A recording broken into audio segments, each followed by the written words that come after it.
Five people were injured early on August 9th in a shooting in Dorchester that also took the life of Aisha Shepard, the mother of three children. The shooting reportedly took place during a large party, a scenario that neighborhood residents and elected officials have encountered before. One of them joins us to explain his own efforts to get the problem under control. We'd like to welcome the state representative for parts of Dorchester and Mattapan, Russell Holmes. Thank you very much for being with us, Representative. Thank you, Chris, for having me today. Representative, unfortunately, since that shooting took place on Irma Street in Dorchester, there has been another shooting. I think it's in your district too, maybe across from Almont Playground. You brought this up, I'm sure, with the mayor recently. What was going through your mind? There's several things that's been happening. One has been just the thought of you keep referring to them as parties, Chris. What has happened is these have not become like parties. When I think of a party, I think of, hey, you're going to have a small get together with family and friends to celebrate a graduation, and or you're going to celebrate a wedding, things of that nature.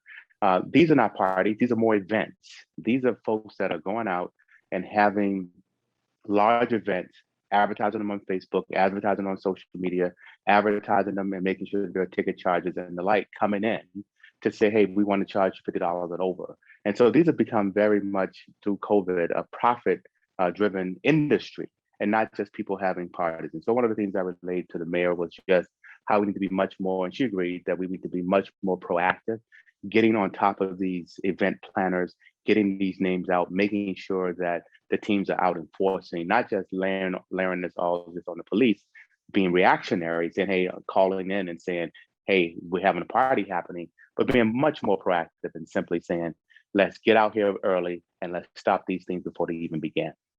Well, I think right now, I don't think anybody wants to send a whole bunch of police officers into a large crowd of people who've been drinking and sort of excited. But at the same time, you said proactive. Um, if these things are mentioned on social media in advance, aren't there people in the police headquarters at least who can keep track of that? Yes, and so that's what she and I talked about quite extensively this morning, even just making sure that we're getting. We used to have what we call a party line, but the mayor was a little resistant to that because of the fact that history has just shown us that the more lines you go create, some folks just don't ever know about those particular lines. So still calling 311, 911, but getting this into our community service officers, making sure that, like an example, was the young lady over at ISD a couple of weeks ago. She told me about how there was a party advertised on Irma Street, 20 Irma, and she knew about it, and they had staging and the like. And they went and they said, "Hey, this stuff is illegal." They gave them a ticket and showed them what that violation was, and then it moved over to another place outside of the district. But then it came back again. And so, just being proactive and staying on top of it is really what I think the right plan would be, or the most successful plan would be. So the city can write a ticket. Somebody might have to pay a fine. It doesn't seem to be working. Should that part of it be changed too? Yeah, of course it should be. We should be doing what we've always done historically, and that is taking the equipment.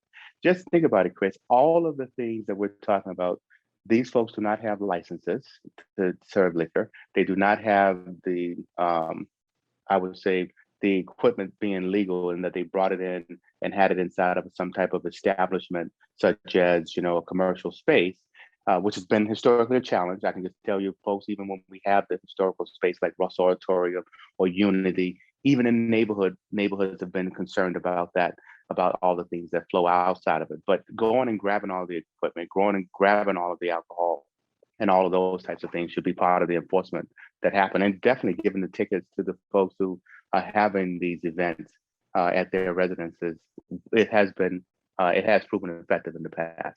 We just need to be much more diligent, I think, after COVID. Speaking of events, this is normally the time of year for celebrating Carnival in Boston. It's a Mhm. very big celebration in normal years. Last year, we did not have the Sure. usual parade, but you had an event in your district, I think, that you were very alarmed about. Yes. So this event last year was very alarming because of the fact that folks have decided that if you're not going to have an organized event that is organized with the city and with permits, they're going to still have events, regardless of whether or not we say yes to them or not, and whether or not they are sanctioned, let's say, with police and things of that nature. And all the securities and things that need to be built up around it. And so the event last year, I was alarmed because I went out because it was 2, 3 o'clock in the morning. And again, there are hundreds, if not thousands of people in the neighborhood. And the thing that's most offensive to that is the fact that you don't have the toiletries, you don't have the porta potties. And so literally people are tramping on people's yards, using the restroom in people's yards, things of that nature, making noise until 3, 4, 5 o'clock in the morning. And so I was getting those calls frantically last year on my cell phone, because many constituents have my cell phone number, and trying to figure out how the state police, Boston police, and others try to bring this down. And the decision last year was to just let it kind of fizzle out. And that bothered me substantially last year, because the fact that meant that we had to deal with hundreds of people in our neighborhoods letting things kind of die down because the police did not want to go in heavy-handed. And so trying our best this year with Carnival, trying our best and to stay in front of this again, is going to be very vital as Carnival and that time has been anticipated over the next couple of weeks. I know it's possible that many of the people going to these events, or even some of the organizers, live outside the district or even the city. But when I look, many do.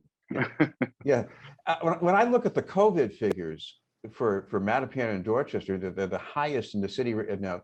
Do you worry about that in connection with these events too? Well, that's what I was worried about even last year. So when you think about what we were going through in the middle of crisis last year, folks are just getting very cavalier. Oh, it's an outside event. Oh, we're not going to be, we're going to be in the air. It's not going to be a problem. We have seen over and over again. We saw what happens down in Provincetown. You see just over and over again that once you get lots of folks together, you have this possibility for things to spread. So I would much rather, there's the whole Black COVID team that was organized as well. They were calling me even during this activity saying, let's not even have these events. Let's make sure we are getting in front of them again to stop them. And so when I say to you, Chris, I also talked to the mayor just to let you know about the fact that we are also challenged with our venues. Like, so traditional venues such as K's Oasis, the Unity Club, Russell Auditorium, go on and on, VFW Post, they've gotten quite dated. And so one of the things that I was asking the mayor is, can these folks petition to the funds that were available to help update their facilities and give them some technical assistance to try to figure out how do they now in this new environment attract the right people and this younger crowd, because that's what I see many times who are out there, younger folks trying to have a good time. Representative, as you're aware, turning to another topic here, there's a lot of sentiment in Boston for having what you might think of as a predominantly Black state Senate district. And there are no Black state senators currently in Massachusetts. But at the same time, if you look at population figures for Boston, there is a decrease in the Black population, but an increase in Latinx population, some of it overlapping in the same areas. What do you see as the best way to work on that? Well, I think, Chris, if you look at the redistricting numbers that came out last week, that's what you were referring to. You still have to think about all of the growth that's happened here in Boston. And so I think back 20 years ago when this discussion around creating 2 majority seats of color was had when Senator Whipperson was in office, and they created the 2 seats today that Nick Collins sits in and Senator Shane Diaz sits in.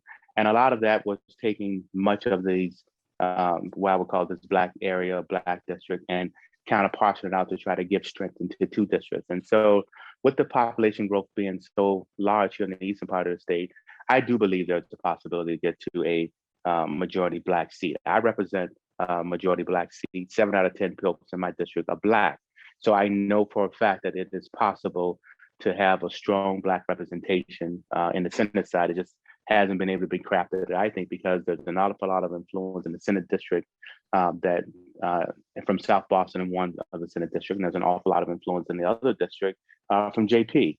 And so that part of the districts that run up and down Blue Avenue seems to be less heard just in the voting population. So I think the district that centers around the core of African Americans here in Boston is possible, and certainly should be something that we should consider with all the population growth that happened here in the city. Finally, one other topic of concern for many people in your district, the latest earthquake in Haiti. Any thoughts that you'd like to share about that? Sure. I of course grieve not only just on the latest earthquake, but the passing or the killing of their prime minister, and then now the impending um, weather that's going to come in over the next couple of days. It seems like since 2010, Haiti has been taking it on the chin.